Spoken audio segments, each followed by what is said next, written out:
Today we're at Team Sporty in Malmö, where Hövding's inflatable bike helmets are being sold, and we're here to visit the CEO, Fredrik Carling. Tjena! Hej! Olle? Fredrik, välkommen! Tackar! Kom, jag ska visa dig var Hövding finns. Absolut. Hövding holds the know-how, the technology, and owns the global patents to protect people's head in a far superior way using airbag technology. Today we address the millions and millions of urban cyclists, but beyond that, the technology offers potential for so many more applications. Hövding is a unique, world-leading, best-in-class head protection. At the moment, we do use the airbag technology that we have to protect cyclists around the world. So, without getting too technical, how does it work? Hövding is based on an airbag technology, and actually it's an airbag hidden in a collar, and then once you activate it on your bike, it measures your movements of your body 200 times per second. And we've trained it to understand the difference between movements that your body makes going into an accident versus just normal movements going about everyday cycling. And in the event of an accident, the airbag comes out of the collar that you wear around your neck, covers your entire head, and gives more than 3 times better shock absorption protection than the best of traditional helmets. So, can you tell us a bit about the company's background? Where did this idea come from?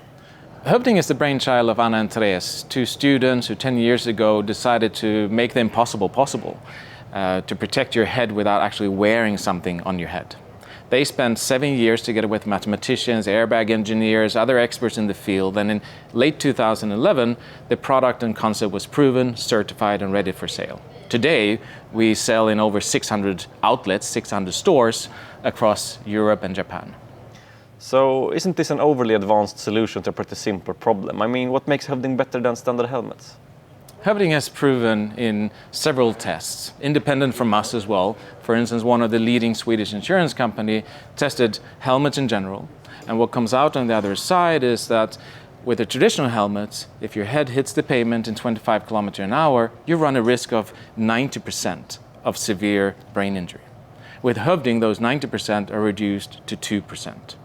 So back to your question, I don't think there is such a thing as a too ambitious solution when it comes to actually saving cyclists' lives. So, you recently released Hövding 2.0, so what's new from 1.0? 1.0 was very much about proving the concept, get it certified, get it in the market. Now, at Hövding, we are driven very much by product development as well as sales and marketing, and one of the ambitions is to always improve on what we've done. 2.0 does that. Is lower in weight, is more comfortable, it has some improved user interface.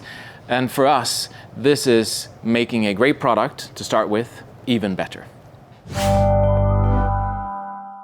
What's the price of a Hövding compared to a standard helmet? Hövding retails for 299 euros. The general market of helmets is actually shifting upwards. Good quality helmets today in general are between 100 and 300 euros. For the type of protection and the high-level technology that Hövding then offers the cyclist, 299 euros is the right price. So, if I were interested in buying one, where would I turn? That's changed dramatically over the last couple of years. A few years ago, we were available in a few select stores and obviously online. Today, we're available in 15 markets, over 600 outlets carry Hövding.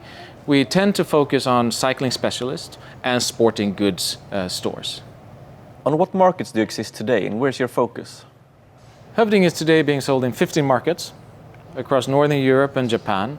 And of course, we focus on a handful of those. Germany being one where we're making great progress today, being available in 220 stores across the country. Germany, in fact, is a country which has 29 million adult frequent cyclists, and a market where helmet use and head protection is actually on the increase. But then again, research tells us that only about 20% of the cyclists in Europe wear helmets. So why do you think that is? To me, it's obvious, and research confirms this. Although cyclists want to protect themselves to a higher extent than ever before, traditional helmet technology is something that you have to wear on your head. And people see that as a great hinder. So what can you then tell us about the market for helmets? Is it growing? Cycling in general is growing. And with that, an awareness of the good idea of protecting yourself while being on a bike. So good quality helmets are definitely on the increase. In Sweden alone, in the last 10 years, twice the amount of adult cyclists are today using helmets versus 10 years ago. So a little bit about yourself, Fredrik. How many shares do you own in Hövding? I had the opportunity to invest in stock options. That represents circa 3% of the overall stocks in the company. What did you do before you became CEO at Hövding? I grew up in marketing and selling consumer product and brands. That's what I love to do. I spent many years with international brands, such as Levi's, you might be familiar with, or Diesel. So my background is a commercial background, which I think is right now for Hövding and where we are at as well. Last but not least then, what makes your job so exciting?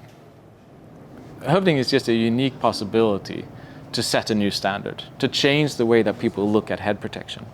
I believe that in 10 years, helmets will look like Hövding. And in the progress, I get to be part of a team that actually saves lives. Ja, men tack för idag, Fredrik. Tack själv. Vad spännande. Trevlig resa hem. Detsamma. Ha det bra.